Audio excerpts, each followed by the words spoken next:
There it Yes. is. Great. All right. Well, thank you so much for having me to your meeting this evening. My name is Tori Kauffman. I'm the Be Whalewise coordinator at the Whale Museum in Friday Harbor on San Juan Island. The Whale Museum, if you're not familiar, is a museum in Friday Harbor where we promote the stewardship of whales and the Salish Sea ecosystem as a whole through research and education. And Be Whalewise is one of the programs that we operate outside of the Whale Museum, but we work with many partners. And I do apologize in advance. I had some technical difficulties with my monitor, so I had to put all of my notes onto my phone. So if I'm looking down, it's because I'm looking at my notes. So I do apologize for that. So quickly, I'll give some background on Be Whale-wise, and then I'll dive a bit into the science that informs the regulations and guidelines that are the core of Be Whale-wise's message. I'll talk about the history and our current work, some challenges we face, and then opportunities to get involved. And hopefully, I'll have time for questions as well. Oh, wow. Sorry about that. That went all the way to the end. All right. Apologize for that. So Be Whale-wise, I don't know if any of you have any familiarity with Be Whale-wise. It's possible that you've partnered with us in your work at some point. Maybe it's the first time that you're hearing about us. But just to introduce Be Whale-wise is a partnership of governmental or agencies, nonprofits, and other stakeholders in British Columbia and Washington State. And we partner and collaborate together to create consistent messaging around how to have best practices around whales and other marine mammals in the Salish Sea. Our work targets vessel operators as well as coastal residents and visitors to the area. Uh, Be Whale-wise was established in 2001, partly in response to the listing of the southern resident killer whales as endangered in Canada, and then in 2005, shortly after. And that it continued to grow and gain partnerships moving forward from there. And so I want to talk a little bit about the region in which Be Whale-wise operates. Since you're all in Bellingham, you're probably familiar with the term Salish Sea because you are in the Salish Sea region.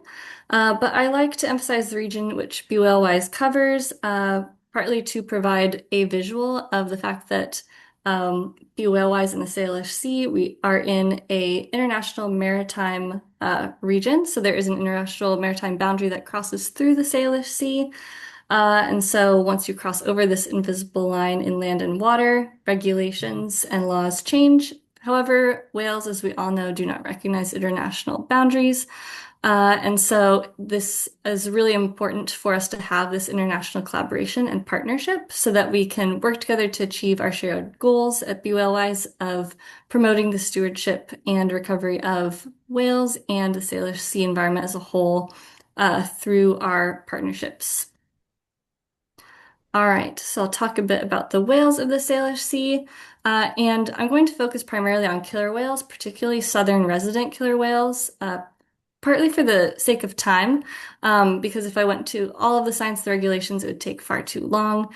However, I do want to emphasize that Be Whale-wise does cover education and outreach around all marine mammals in the Salish Sea and all wildlife. Um, we don't just focus on killer whales despite our name.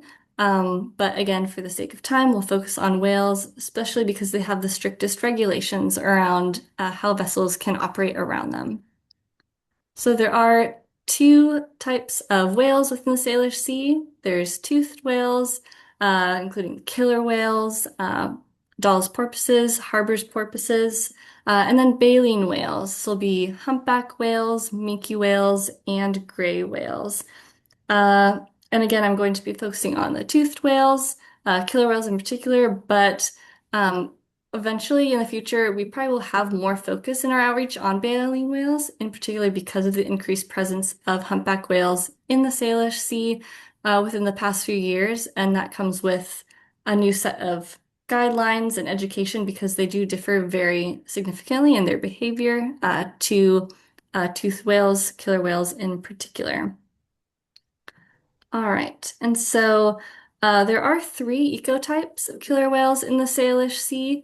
And ecotypes is sort of like a subspecies, but not technically. They're all in the same species. They're all killer whales, but they do differ. I'm going to talk about the two most common ecotypes. So offshore, which are very uncommon in the Salish Sea. I'm not going to touch on those today. So we have big transient killer whales.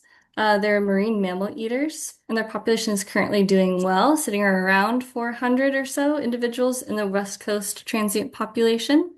And these are the types of whales that, if you go on a whale watching boat, you're most likely going to see. Southern resident killer whales are salmon eaters, which is important. And they were listed as endangered under the Endangered Species Act in 2005 in the US. And then in Canada, under the Species at Risk Act in 2001. Because they're endangered, they do have the strictest regulations surrounding them regarding vessel distances.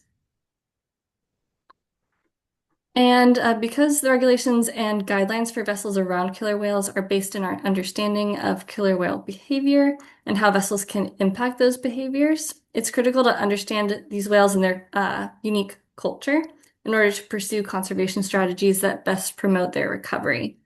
So, southern killer whales are genetically distinct from transients. Research actually shows that transient killer whales diverged genetically from other killer whales around 150,000 years ago.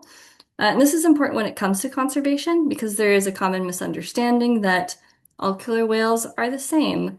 So if their population is struggling, why can't they just breed with another type of killer whale? This is not the case. Southern resident killer whales do not interbreed with other ecotypes, which is one reason that increases their risk and the difficulty surrounding their recovery. So not only are they genetically distinct, but the southern residents are culturally distinct. They have distinct vocal dialects, foraging habits, and social behaviors. They are exclusively fish eaters, and they specialize in Chinook salmon. They travel in large family groups, and they're very vocal and socially active. And just as they don't interbreed with transient killer whales, they do not mix with them socially. In fact, there's been documented cases of southern residents actually chasing transients away from the area in which they're in, so they don't associate with other common ecotypes in the Salish Sea. And southern residents are one family clan that are made up of three pods, L, J, and K.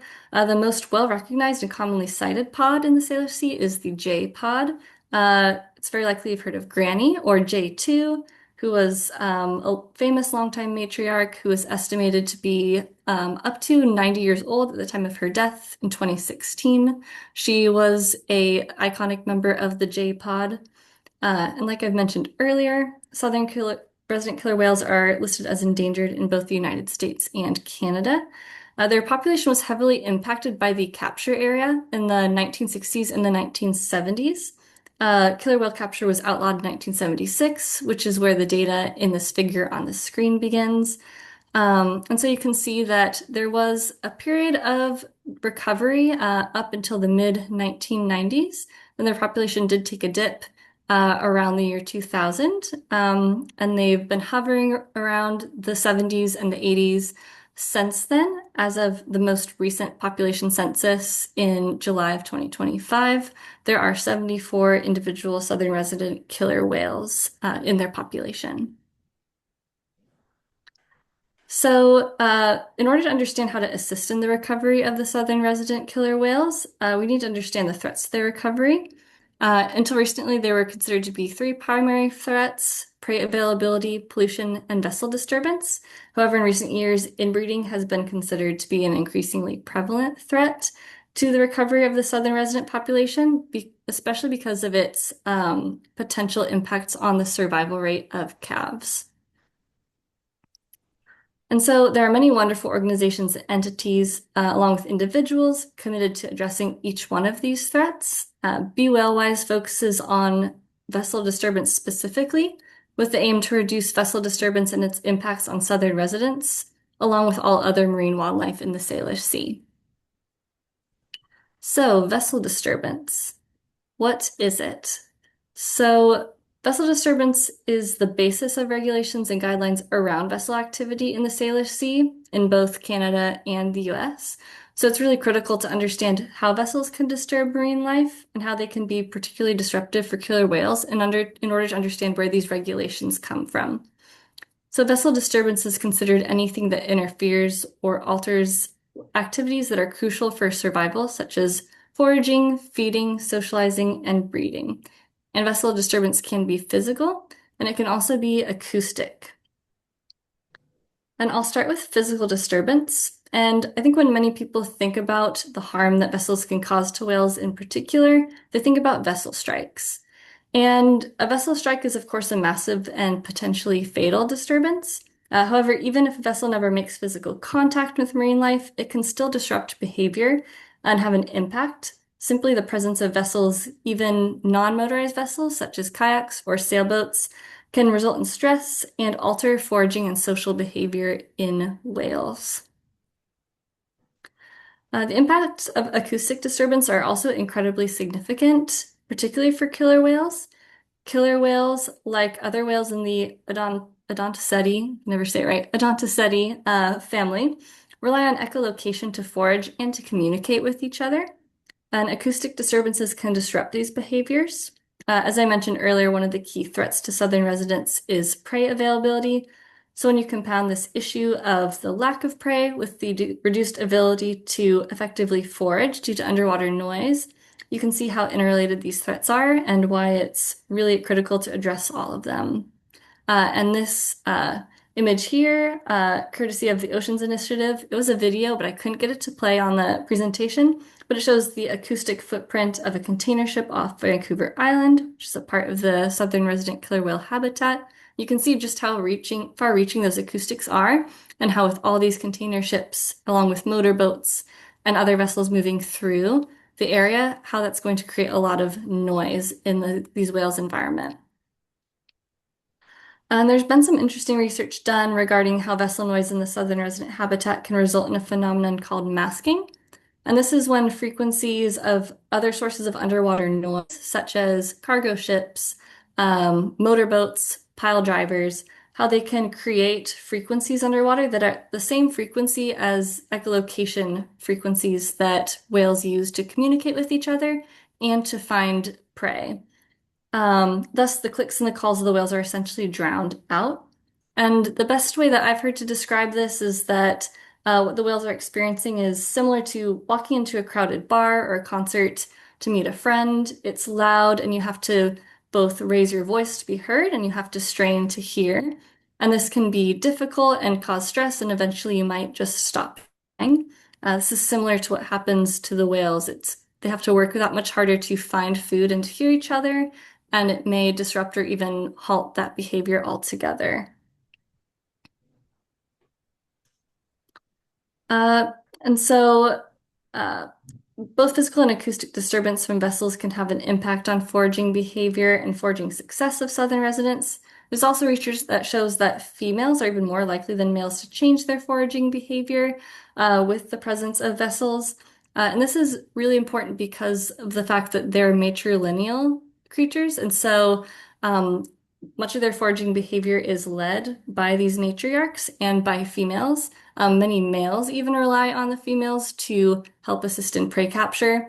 And especially the calves are going to depend upon the females to help catch prey, teach them to catch prey. And so if these females' foraging behavior is impacted, that's going to have a cascading effect on the entire population's health and success long term. All right. So I know that was a lot of science, but it's really important to understand the science behind these regulations because, again, it's the foundation of why these laws exist and why they are what they are. And so the laws aim to do more than just prevent vessel strikes. They aim to create this environment that reduces the acoustic and the physical disturbance of vessels to whales in the Salish Sea. And the laws do vary in the US and Canada. They're a bit nuanced, and so it can be a bit complicated to communicate to boaters, especially ones who maybe are new to the area. But it's critical, again, to have that education behind those laws so that people understand where the laws come from and how they need to react out on the water. This graphic is one that you might have seen at your local marina, I hope. Let me know if you haven't. We will get a sign out there. But hopefully you've seen these signs or maybe on a brochure. This is one of our key tools that used to communicate the regulations around killer whales and other marine life in the Salish Sea and how those laws differ between the US and Canada. The aim is not only to bring awareness to what the laws are, but how to inform boaters on how to act when they are in the vicinity of marine life.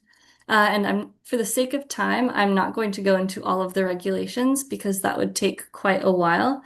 But it's just important to illustrate how, again, the laws vary in the different countries, considering that maritime border that is very close to where you all are in Bellingham and where I am on San Juan Island. Um, and as we've discussed, the endangered status of Southern residents is given the strictest protections to them, in particular in Washington state. This does currently vary in Canada. However, there is going to be a change in the law in Canada starting June 1st that will make that protection closer to the protections in Washington state for Southern residents. But again, the laws do vary going across that border. And in addition to laws and regulations, BWise also educates boaters on guidelines regarding best practices for boating behavior around all forms of marine wildlife. I won't go into all these guidelines again for the sake of time, but these can be found on our website. We put them on our brochures that we provide at in-person events. And these guidelines are really important to know because, as you could see with that graphic and with the different laws around vessel behavior around boats, it can be difficult for a boater to translate those regulations to an understanding of actually how to behave and react when they're out on the water. So for example, if an average boater sees a whale surface near them out on the water, it's likely that they're not going to know whether it's a southern resident or whether it's a transient. So we want to really establish these guidelines and best practices for boaters. So that way they know how to react in a way that not only is in line with US and Canadian law, but also is going to promote the safety of both the marine wildlife as well as the boaters themselves. All right, so we'll go quickly into some history and our current work with Be Whale Wise. So Be Whale-Wise really initially came out of Soundwatch, which I'll talk a little bit more after this. But 1993, the Whale Museum established Soundwatch, which is the on-the-water sort of sibling of Be Whale-Wise. Soundwatch really started to keep an eye on whale watching boats and boaters to monitor their behavior around whales and to make sure that boaters were giving whales space and following regulations as regulations began to be passed over the course of the 90s and the 2000s. And then in 2001, like I said before, whales were listed, southern resident killer whales were listed as endangered in Canada, and that spurred this Be Whale Wise program that was originally a collaboration between the Whale Museum and Soundwatch and M3, which is now the Sea Society and Strait Watch. They're based out of British Columbia. They're sort of the British Columbia side of Soundwatch. They're both out on the water. And so that was the beginning of this international collaboration. They're the ones who put together the Be Whale Wise guidelines and started this effort to create consistent messaging and education and outreach. And then Soundwatch South, which is based out of Seattle, was established to do similar monitoring, education, and data collection down in Puget Sound. So our current work, so there's really two components to Be Whale-Wise. We have our education outreach that we do on the shore and on the dock with the goal of educating boaters before they get out on the water. So we distribute educational materials through signs and through paper materials such as brochures and other educational materials that we like to have boaters have on hand when they're on the water. So this is the signs that you might see around on marinas and docks. We try to get brochures and other educational materials out into marina offices or charter companies, yacht clubs, really trying to find any place where boaters might be looking for information and we can get that information to as many boaters as possible. However, in-person outreach and events and education are really a core part of what we do because, again, you never know if people are going to look at the information when it's provided. And if they see it, it's sometimes hard to know if they'll be able to understand it and know how to put it in practice. So we do dock talks here on San Juan Island to reach those boaters right before they get out on the water, ask them if they know about the laws and the regulations and best practices. And we try to teach them to make sure that they know before they're out on the water, that they know that there are laws and they know what to do. We also have some wonderful volunteer ambassadors down in the Seattle area. We're hoping to expand the number of volunteer ambassadors we have, but these are volunteers who are out in their own boating communities, who are helping to educate their fellow boaters and encourage them to be whale-wise as well.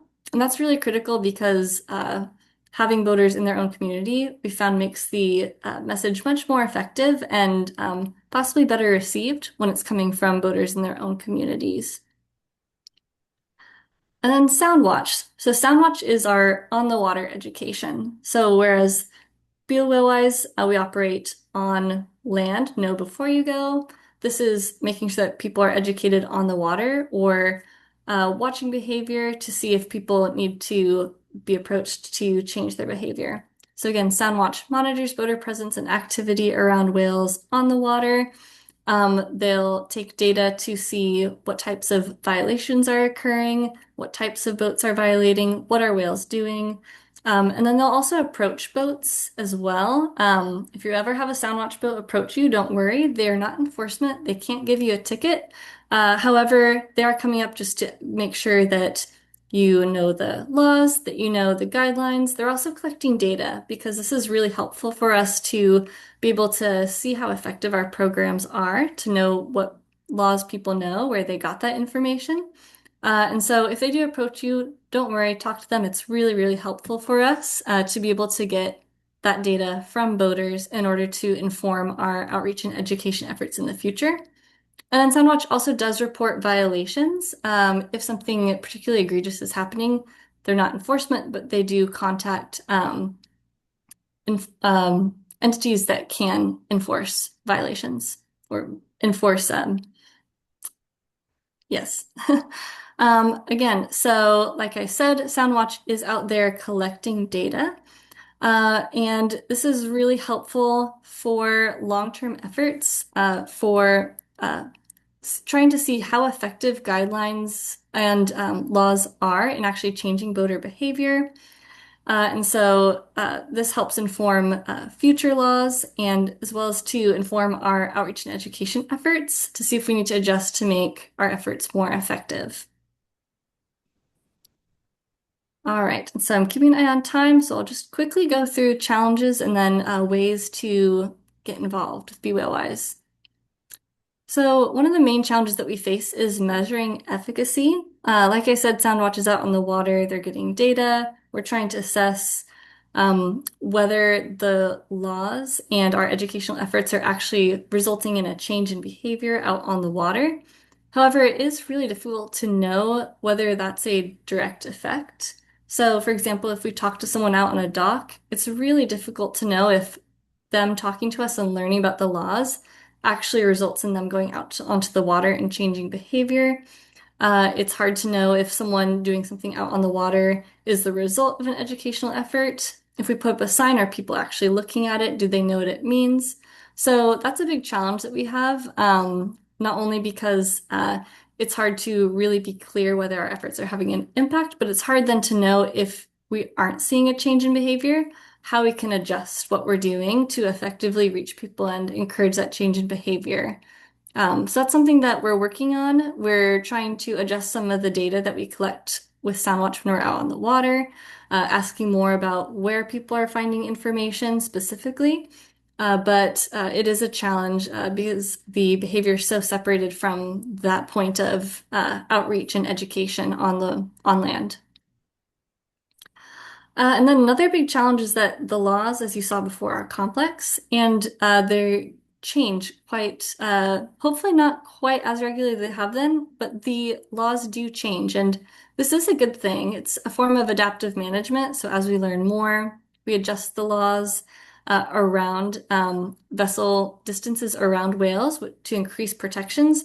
However, as an educational entity, it's very difficult to do this and to make sure that information is updated regularly so that people are getting the right information. So, for example, this picture here is an outdated sign from 2021.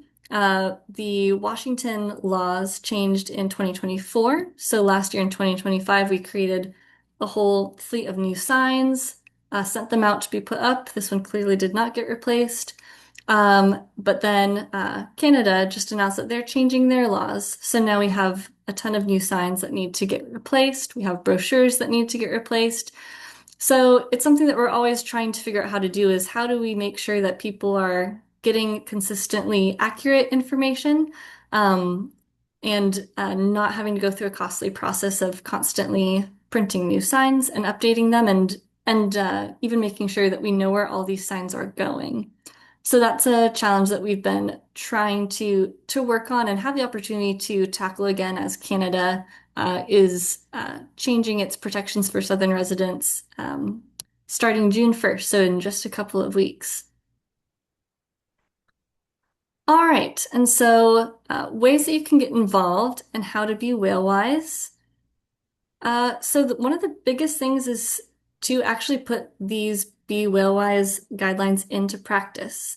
If any of you are boaters or you know boaters, it's really a great help to become familiar yourself with the Be Whale Wise guidelines as well as the laws, particularly being close to Canada, knowing how those laws change if you cross that border, and then also encouraging other boaters to do the same. Again, this is one of our volunteers down in Seattle with members of her yacht club. They're putting together these whale warning flag packets to hand out for a sailing race.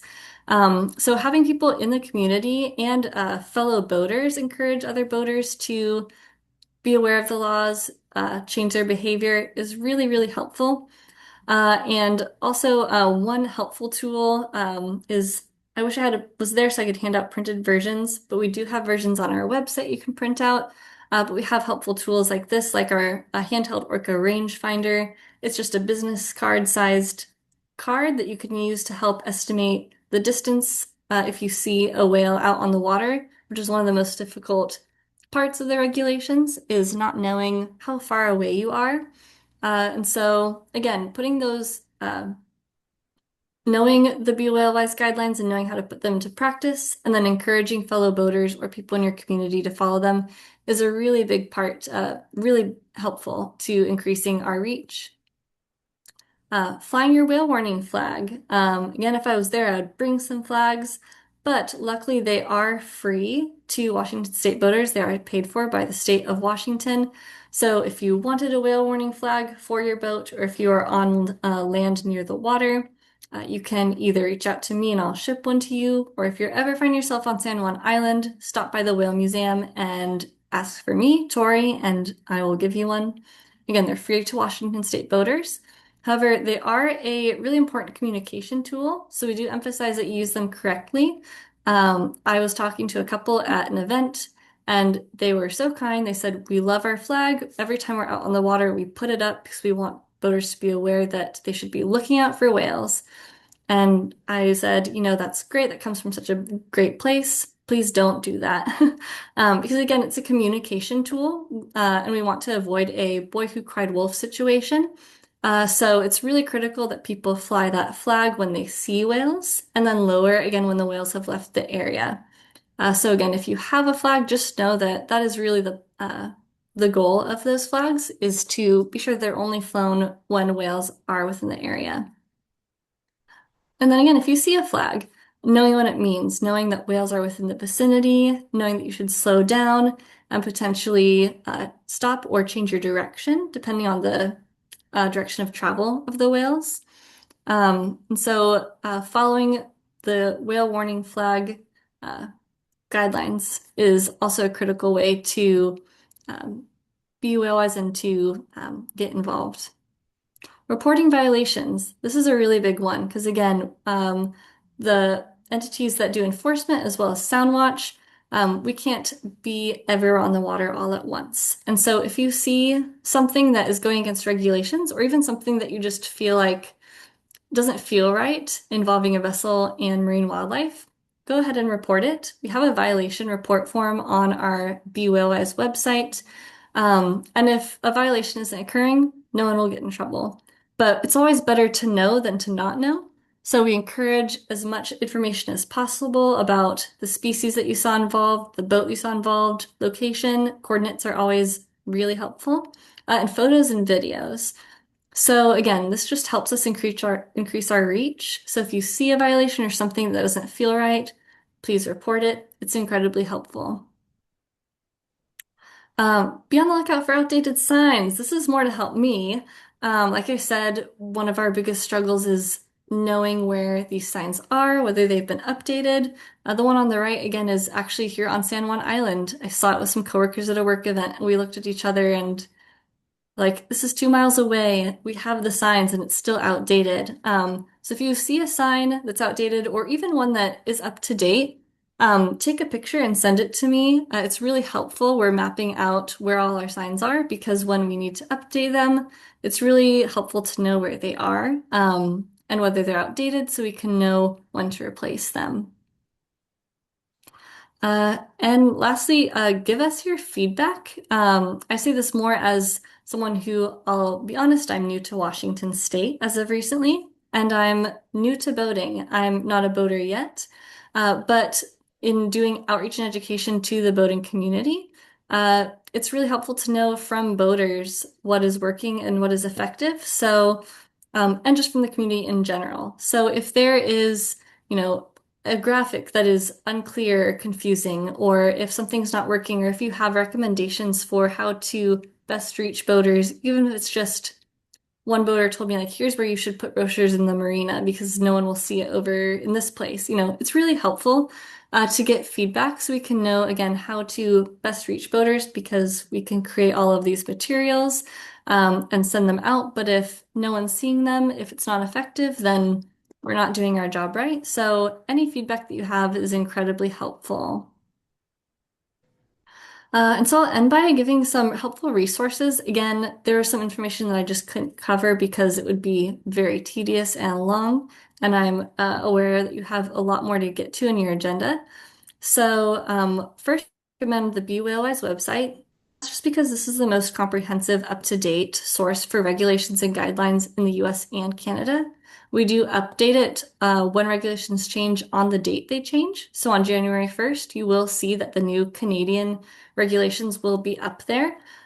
So on any given date, you can check our website and it will be the most updated regulations that you can get. So I would really highly recommend our website. Also, the Washington Department of Fish and Wildlife has some helpful resources for Washington boaters. And then an incredibly helpful resource that I've found has been helpful to me is the Whale Safe Boating Course through the Marine Education and Research Society. They are based out of British Columbia, so it is fairly BC Canadian focused, particularly in terms of laws that they talk about in the course. But they focus a lot more than the Be Whale-Wise tools that we have at the moment on baleen whales, in particular humpback whales, which is really critical considering, like I mentioned before, there is an increasing prevalence of humpback whales in the Salish Sea. And there are some really critical differences to know regarding humpback whale behavior that impacts not only humpback whale safety, but can have really severe consequences for boater safety. So I found it really helpful. It's free. You don't have to be from Canada to use it. So I would highly recommend that course. All right. And that is all I have. Thank you so much for listening. I'm really glad to have had the chance to share with you all. Again, I know that there's so much more, especially regarding the regulations that I could have gotten into, but I don't know if we have any time for questions, but you can always feel free to reach out to me at either of these emails or my phone number at the Whale Museum. And again, thank you so much for the opportunity to share with you all. Well, Tori,